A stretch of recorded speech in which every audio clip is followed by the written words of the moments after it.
Welcome to the Nerd Party.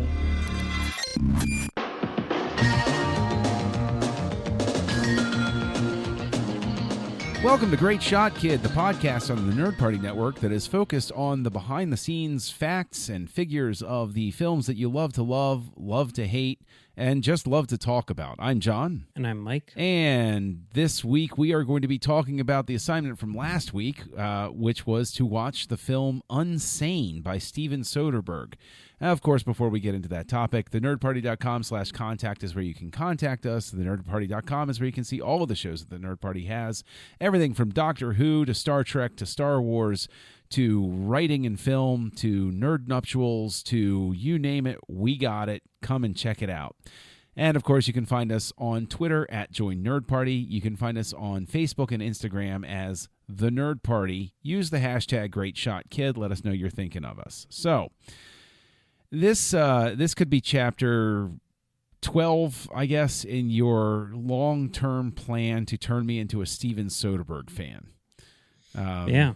This has How's been it working out? It's working out pretty well because why beat around the bush? I kind of loved Unsane. I thought that at its core it had an absolutely wonderfully written script, and the performances were just great, which I'm finding to be a very consistent theme with Soderbergh, is that he seems to get really great performances out of his actors. And really convincing stuff. And I thought it was fresh and innovative and exactly in the context of what we were talking about last week, where you said, watch something like Unsane, break out of your bubble. And boy, I knew this was coming out. Every movie that comes out, I have an intention of seeing it in the theater, and it just doesn't happen. But man, this was really good. This really, really wowed me. I thought it was great. Yeah, I figured you'd like it since you're a horror fan and all of that stuff. And yeah, I mean, this is a horror movie, but in a very different kind of way, which is what he does. I mean, he's done this a few times now, like with Contagion. That's very much a horror movie, but the monster is germs.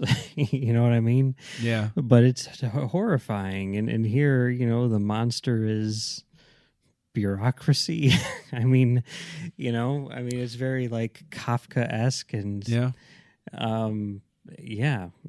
I think it's great. It's funny. I was talking about this with a coworker the day after seeing it, and I mentioned that I saw it, and so we started talking over Slack because we work in sort of a bullpen setting. And he was like, "Oh, I don't want to spoil anything." So we started talking back and forth about the characters and certain arcs and stuff like that.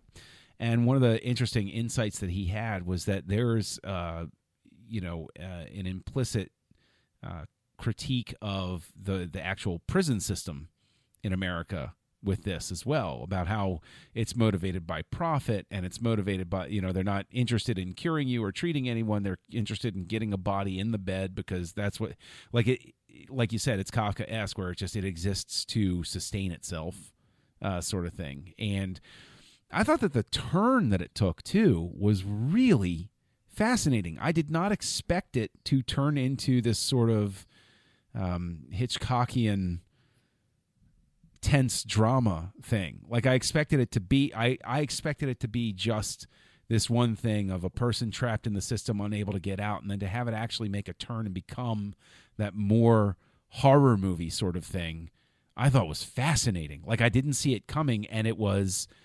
But at the same time, when it happened, my reaction was, "Oh, yeah, of course." Yeah, and I know a lot of people have a problem with that. They're like, "That's too convenient. That wouldn't happen." And I don't have a problem with that. I think that it's pretty...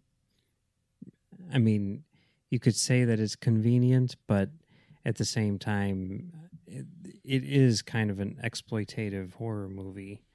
And I think that this is something that you would find in a movie like that, I mean, one of the things that I love is the very last shot of the movie as the credits roll. Yeah. There's just something about that which I find to be like hilarious and perfectly in keeping with the rest of the movie, and that it's so like overly dramatic and everything like that, but in like the cheesiest possible way. It had a very 70s freeze frame feel to it, which Yeah. I guess is a thing that sort of comes through with Soderbergh, like sort of like a stamp of his style, I would consider. But like I want to talk to you about the technical stuff, because of course, like, it's all shot on an iPhone, which is kind of crazy. But I thought it was very interesting, because what I want to get at with you is what becomes the role of the cinematographer with a film like this if you're shooting on an iPhone.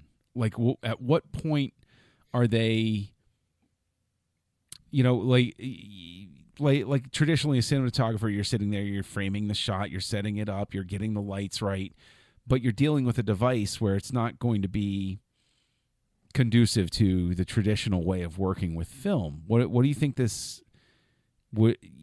Obviously, not everybody's going to shoot on an iPhone, but obviously, this type of technology, smaller cameras and everything. Do you think this changes the role of the director of photography?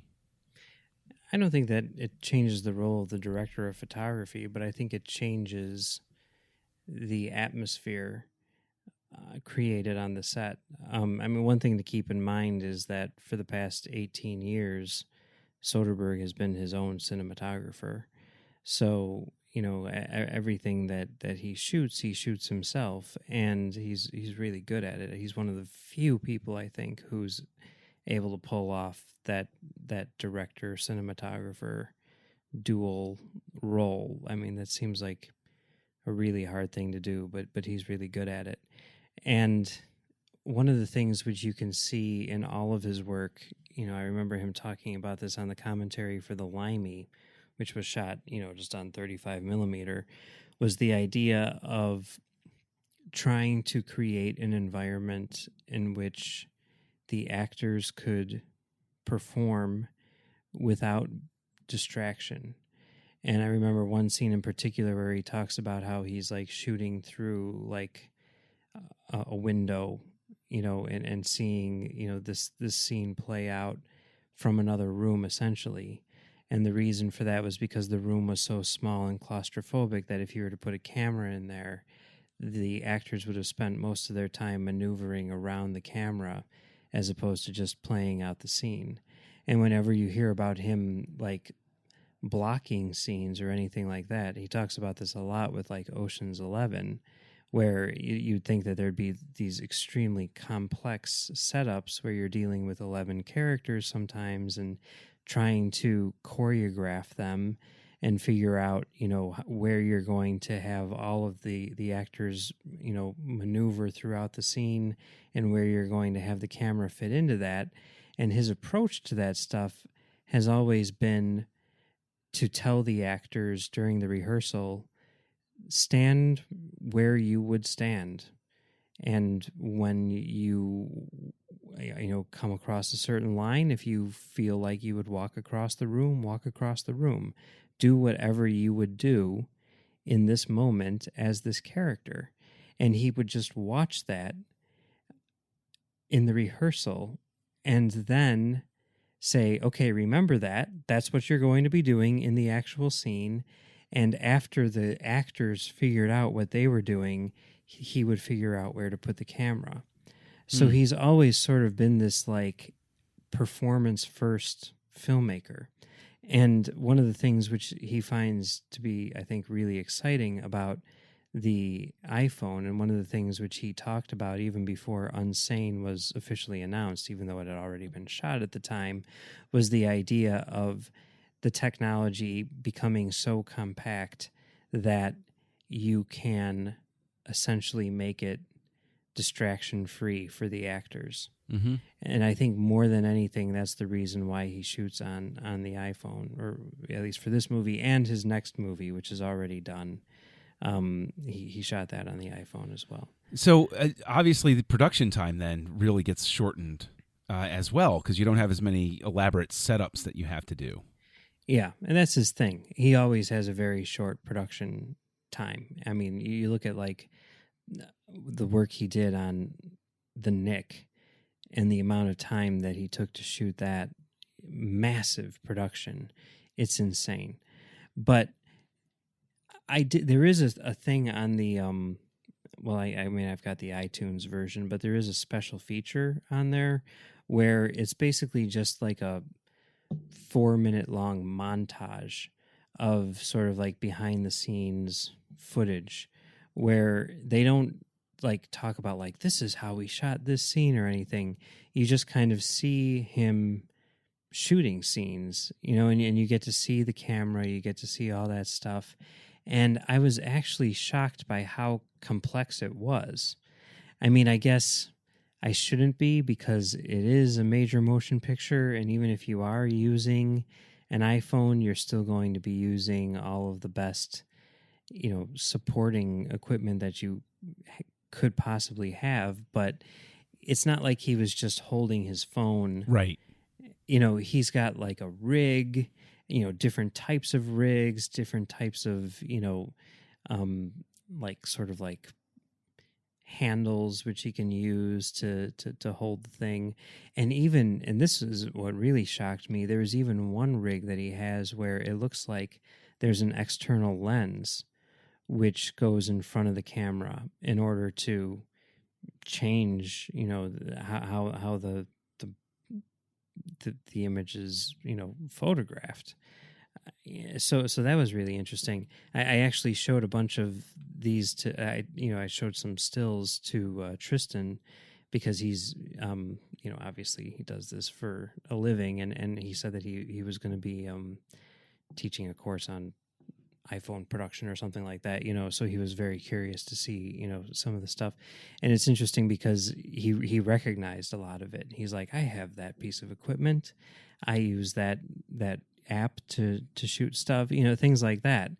And so it is very much, even though it is more complex than, just pulling your phone out of your pocket, it is very much something which can be done by anyone who has a phone, So here's a question: is as we're sitting here talking about that technical aspect to it, I know that David Lynch has embraced digital filmmaking and stuff. He's a huge proponent of it, and he has small cameras and stuff like that.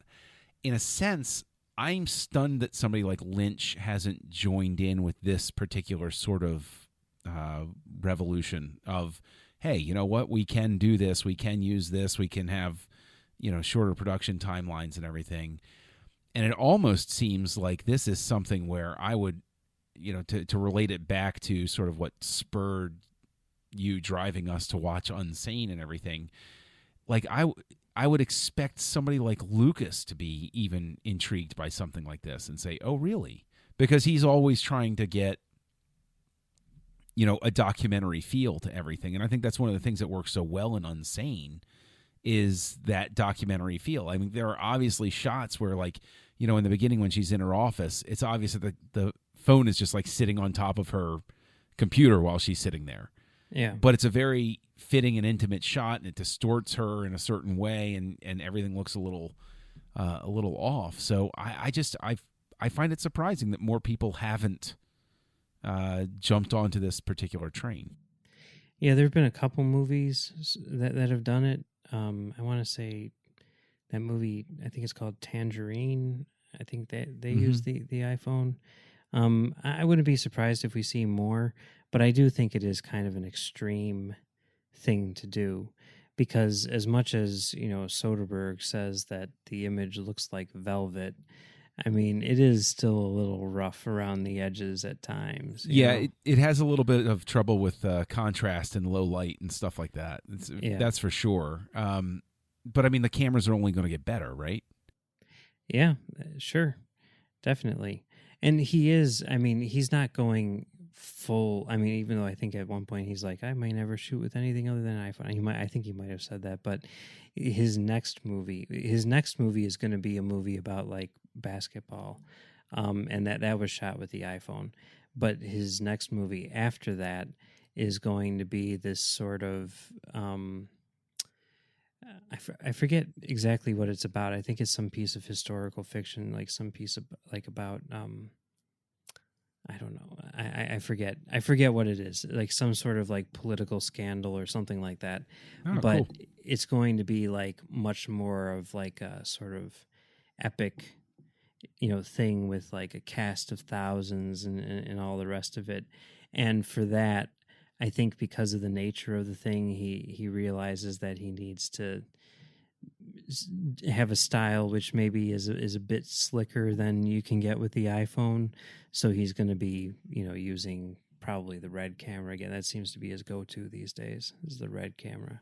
Well, that's but see, that sort of springs into the the next thought is, keeping it with in terms of like, the blockbusters and everything. Do you see any potential for this sort of filmmaking to be used in like presuming the cameras get better, presuming it handles the low light situations better, those which it inevitably will? Do you see a situation where somebody could say shoot an Avatar like this?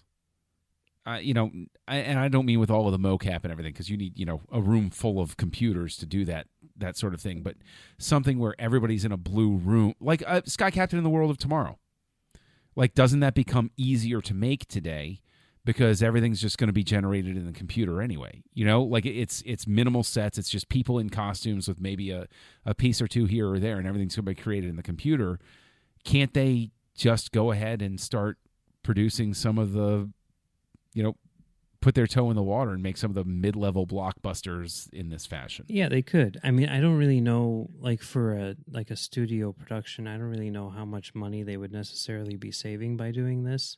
I mean, they're saving a ton of money by shooting digital instead of, film. But I mean, I think the more exciting application as I see it is just the idea that, I mean, we're all walking around with these cameras in our pockets, which means that anyone can do it. So I'm not so excited about George Lucas using the iPhone or even Steven Soderbergh using the iPhone as I am about someone who's never made a movie before using the iPhone. It goes back to that thing which, Francis Ford Coppola predicted in the Hearts of Darkness documentary, where he talks about how, like writers can write. All you need is a pen and a piece of paper. You don't need any other technology, but there's this barrier of money when it comes to making movies because you need the equipment. And as that changes, which was already happening back then, it's going to become more and more accessible and more democratic. And sooner or later, there's going to be a teenage girl in Cincinnati who makes a movie in her house, and it's going to be, a masterpiece, which everyone will see. And, we've been getting closer and closer and closer to that. And, for decades now, we've been saying, like, now we're at that point. But the further along we go, the closer and closer we get to that point, and now we can say again, now we're at that point because, the technology is there, especially with, like post-production thing. I mean, that's the other thing is, like you have all the editing capabilities too and everything. Like Soderbergh, after shooting this new movie that he did, I forget what it's called, like High Flying Bird or something like that. I forget what it's called.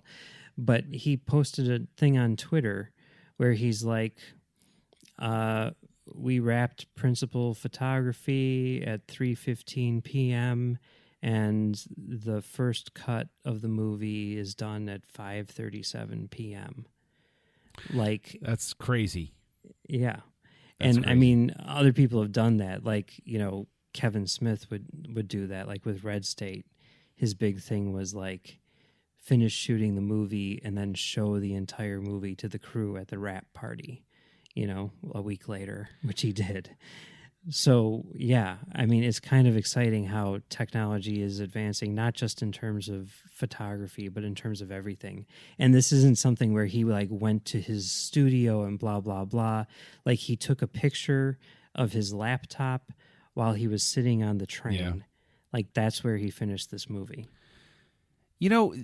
But what is the, I look at because Blumhouse, which of course, the big horror productions that are big, and with Halloween down the pike coming along, I'm actually surprised more horror movies aren't doing this sort of method, because those things are just supposed to be just churned out like it's grist for the mill sort of thing. You're going to get your, it's sort of like the environment Star Wars was released in, where it's like sci-fi does this, and let's just do our thing, make the cost minimal, and get it out there and stuff like that. So I'm surprised that I haven't seen more of that with horror.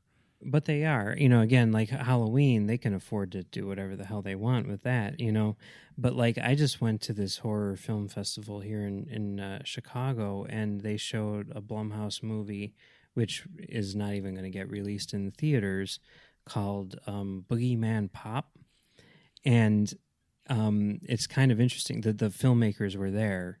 Super young filmmakers, by the way. I'm like, what's going on here? But, it was this guy who essentially, he came up with this idea. Well, I think he shot some other movie. He shot some short film and put it up on YouTube.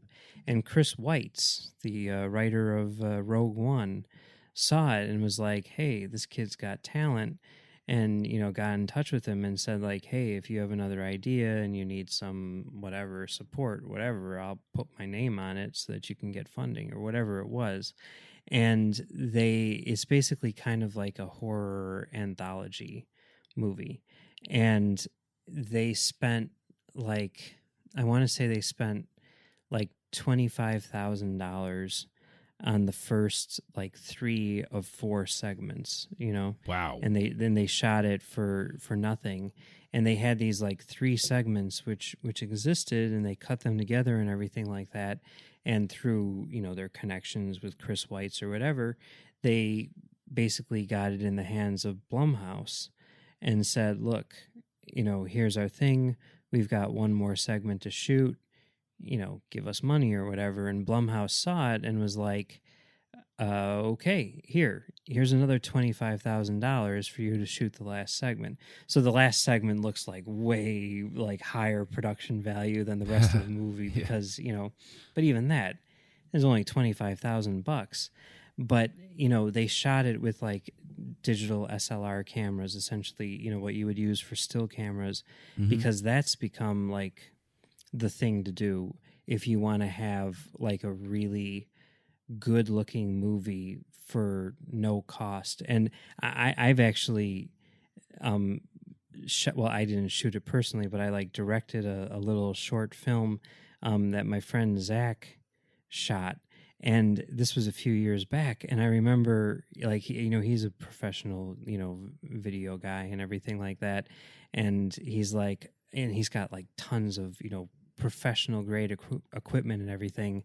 And he's like, I'm like, okay, so what are we going to use or whatever? And he's like, well, I want to use my DSLR camera, my little Canon, 7D or whatever it is. And I'm like, really? Like that's, okay. Yeah. And he's like, yeah. No, trust me. So then he, started shooting it, and I was like, oh my God, like this looks amazing, because really what it comes down to is the lens, right? And you can change your lenses all you want, and those are lenses which are good enough for like still photography. So, shooting motion picture photography, like it looks amazing, and the sensor is really good and everything. And this is just like a camera that you would buy at Best Buy, and you're using it to shoot, video instead of film. And it looks great. And that's kind of become the go-to thing. It's not as low-tech and compact as the iPhone, but in some ways it's a much better tool, and you get a much better result because you've got that great lens and everything. And I mean, getting back to, your whole thing, like why aren't horror movies doing this or whatever? Like, I think they are. It's just that I mean, if we're going to be honest, I think people tend to forget how expensive iPhones actually are, just because they, True. Whatever. But like this camera is probably less expensive than an iPhone because you can't, watch movies on it in addition to making them or whatever. And you can get, like a really, really, really high quality image off of it. And you're able to make a movie for $25,000 and have it look like a major production that Blumhouse can stick their name on the front of, and people would never think twice about it.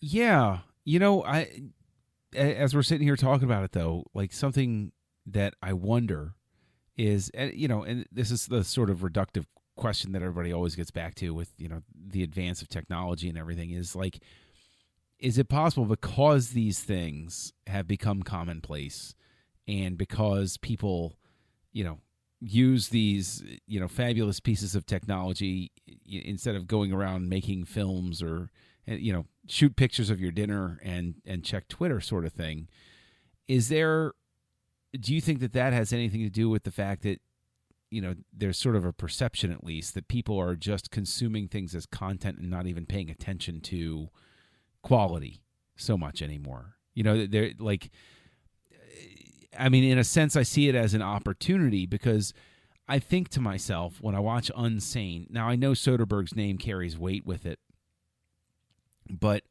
haven't we entered an era where people are consuming so much content? This just makes sense for them to start making movies like this, just to keep ahead of the wave and to keep costs down, to get, to get that sort of thing. Because I look at something like Unsane, and I don't see it getting, like a $50 million production budget. But I see Soderbergh coming in and saying, I can shoot this in 20 days for less than a fraction of that cost. And Universal saying, yeah, okay, cool, go for it. I definitely think that that's a thing, but I think the big shift happened when they went from film to digital. And that's when the really, really big cost-saving, measures came into place. And at this point, while it could be a big deal to a movie like Boogeyman Pop or something like that, for any movie which Steven Soderbergh is going to be a part of, for any movie as sophisticated as Unsane, like choosing between a RED camera and an iPhone is essentially a very, very minimal difference in terms of expense, because it's, yeah, I mean, you think about like all these people are flying first class and everything like that, and certainly Soderbergh has made movies in the past which have, I mean, he shot the movie Full Frontal with a Canon XL1 video camera, a mini DV camera, which was sort of like the go-to for film students across the world at that point in time. And when he did that, he very specifically wanted to make a movie with kind of those film school limits. And he made all of his actors, including Julia Roberts and stuff like that, work for scale. He didn't have catered meals. He made people drive themselves to the set. He made people provide their own wardrobe and all this stuff. They actually had a list of rules for making the movie. And it was in order to sort of like get into that spirit. But I kept the budget down substantially too. But I think in the case of something like Unsane and just in general, it's really not so much a cost-saving measure as it is a creative one, because these things are so expensive in every other way, Oh, that's fair. I mean, it is kind of mind-blowing to me, because you had said, you were trying to put together, what's my top 10 up to this point of the year. And I agree with you. Unsane, there have been plenty of movies that I've enjoyed and really liked, but Unsane is definitely in my tops for this year so far. Now, granted, I've not seen nearly as many films out there in the world as other people have. I'm primarily streaming and renting, even with Unsane and everything like that. I just think that it's it's so weird and wild to live in a time where something like this can be done, and just appreciating that fact and appreciating that somebody like Soderbergh is pushing it for this reason. And I will say, to get back to where I was talking about your long range plan to get me to become a Soderbergh fan, I am finally going to watch. I'm putting this on the queue now. Sex, Lies, and Videotape, which I've never seen, but I remember the splash it made back in the day. And I know you talked about it on Talk Film Society on that Soderbergh 2828. Along with every single other Soderbergh movie. Yes, yes, indeed.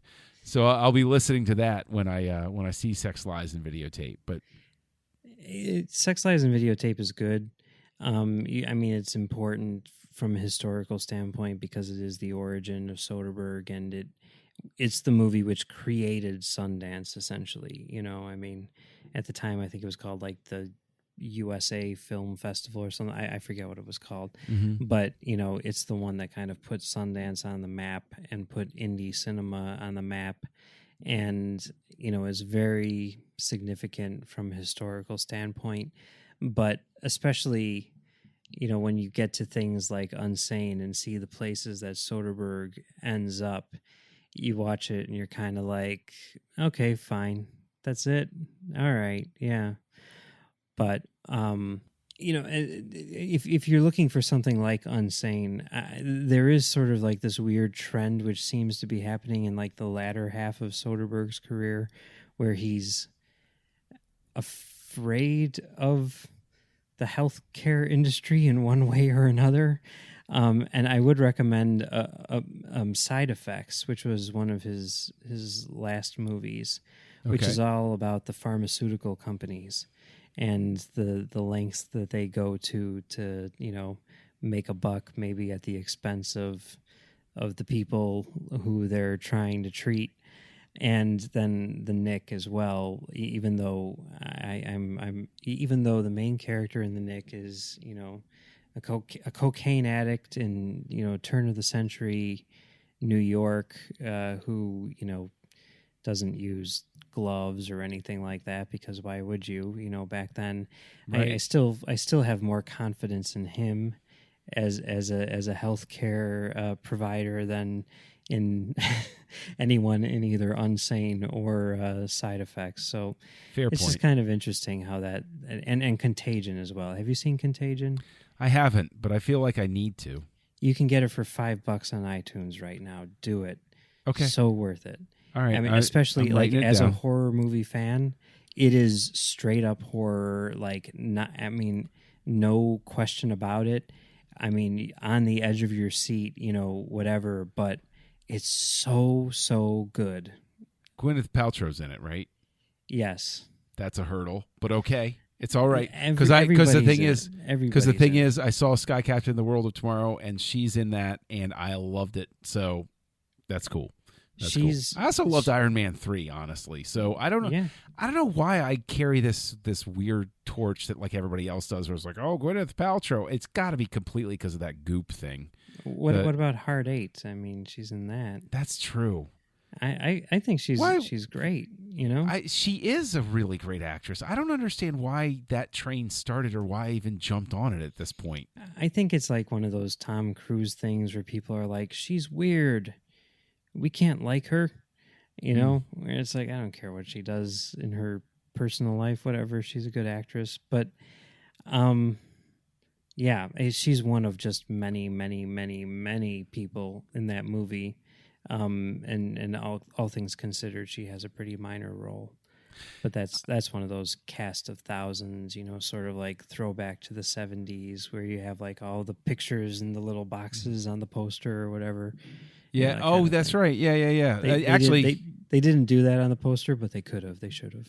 Yeah. I remember when The Godfather had its 25th anniversary re-release. They had that poster that had like all of the people down on the bottom. It's always a lot of fun. Superman did that, I think. Yeah, that's right. It did. I don't know. I still live now in a post-Unsane world. I want to see something with the scale of like a Solo shot like this. It'd be cool. And Soderbergh would be the guy to do it, you know? I mean, Yeah. it would be so cool to see, you know. Well, I mean, one just day when, it'll happen, you know, why not?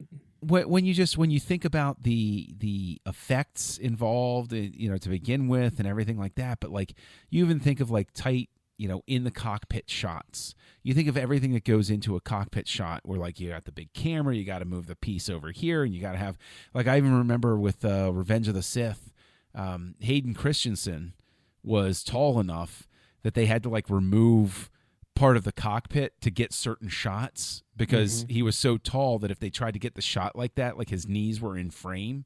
So they had to, like, he didn't technically fit in the shot.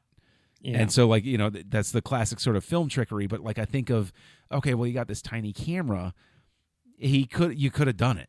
You could have gotten in there and gotten that shot that you needed without, you know, okay, let's take half a day. Let's get the Teamsters in. Let's take half the cockpit apart and re-support it and put his feet somewhere and, you know, that sort of thing. He talked about that too. I think it was with Side Effects, which he shot with the red camera, and he wanted a shot of like, I think Rooney Mara was like driving a car, and he wanted a shot of like basically her foot on the gas pedal, and they needed to like strip down the camera and like hook up everything like remotely through cables so that like the entire body of the camera was like thrown into the trunk of the car, and it was just like the head of the camera with, you know, the lens which they stuck on, you know, in on the floor of the driver's side, you know, seat. And he's like, it was a massive production just to get that done, whereas now, I mean, you can just stick the iPhone down there and, you know, call it a day, you know. And that's the thing that he really loves, is not having to, you know, build sets with removable walls or anything like that, because right. you can just exist in the environment.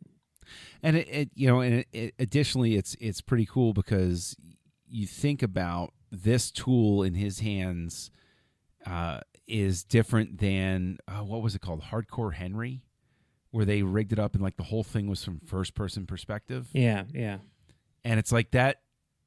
Like, I saw all of the stuff they went through to set that up. I never saw the film. I didn't hear particularly good things about it. But I got to imagine it probably would have been so much easier if they had this sort of approach to it, where it was like, all right, put a GoPro on your chest and we'll put a different lens on it. You know, because like the GoPro always fisheyes everything, makes it look really weird and all of that. Yeah. But I guess the iPhone is just more... the iPhone does that to some extent too, but, you know. Yeah, but like you can, like you said, you can resolve that with other lenses, certain lenses and stuff. Yeah, like with the rigs.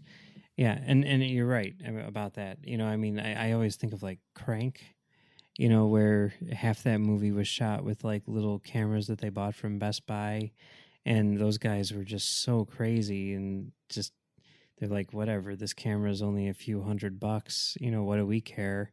So they would, you know, get on their skateboards. You can see like this behind the scenes footage of them. You know, it's usually the directors themselves, like on rollerblades or something, running around with these cameras.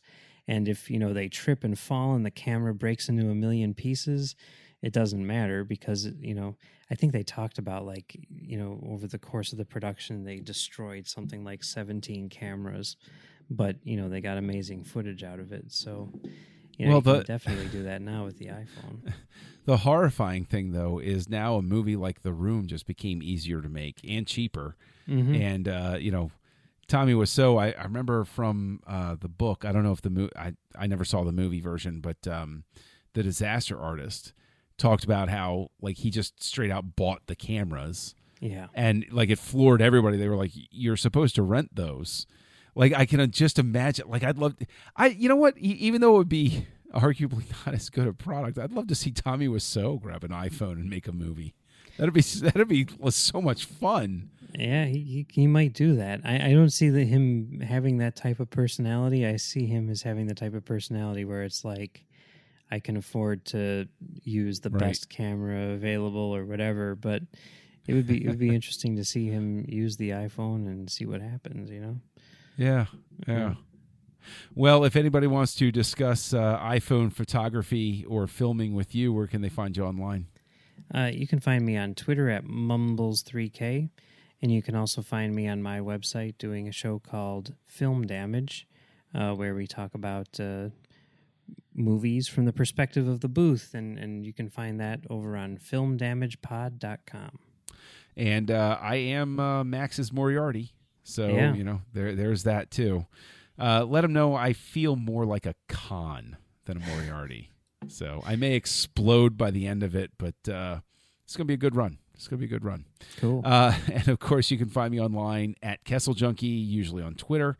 You can find me here on the network co-hosting Aggressive Negotiations, a Star Wars podcast that looks at the deep nooks and crannies of the Star Wars galaxy. And you can find me out there in the ether floating around with my pal Craig on Words with Nerds. So thank you for joining us. And until next week, the balcony is closed. Join the revolution. Join the Nerd Party.